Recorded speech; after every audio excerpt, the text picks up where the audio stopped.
রাজধানী মতিঝিলে সেনা কল্যাণ ভবনের পাশে দেবোত্তর সম্পত্তি উদ্ধারে অভিযান চালাচ্ছে ঢাকা জেলা প্রশাসন। এই মুহূর্তে সেখানে আছেন রিপোর্টার নিবিড় সাহা। সরাসরি যাচ্ছি তার কাছে।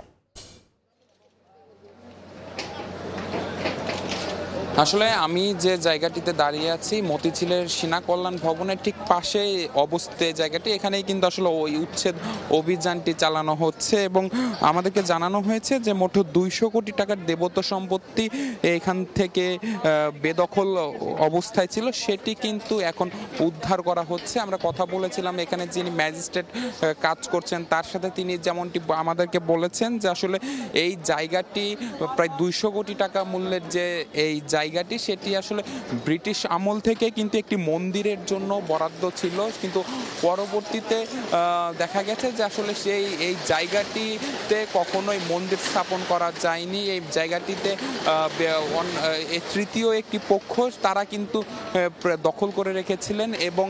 সেই দখল করে রাখার পর যেটি হয়েছে যে হিন্দু ধর্মীয় কল্যাণ ট্রাস্ট তারা কিন্তু আসলে ঢাকা জেলা প্রশাসনের কাছে কিন্তু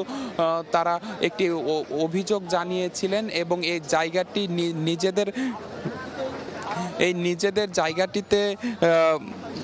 তারা বলছেন যে আসলে যে জেলা প্রশাসনের কাছে তারা দাবি জানিয়েছিলেন যে এই জায়গাটি যেন, যে এটি মন্দিরের নামে বরাদ্দ, সেটি যেন আবারও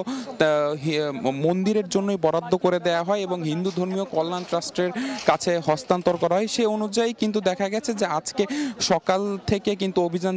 পরিচালনা করা হচ্ছে এবং সেই অভিযোগের পরই কিন্তু এই যে এক্সিকিউটিভ ম্যাজিস্ট্রেট যিনি আছেন তিনি আমাদেরকে যেমনটি জানিয়েছেন যে দীর্ঘ তদন্ত হয়েছে এবং এই জায়গাটির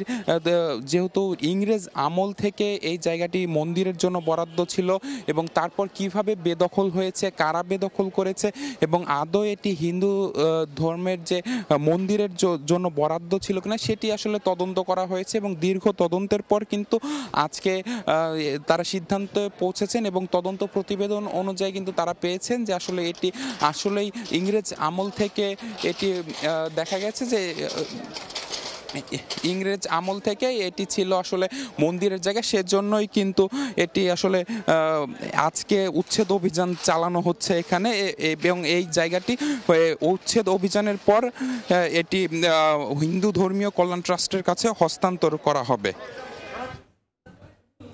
সরাসরি যুক্ত ছিলাম মতিঝিলে।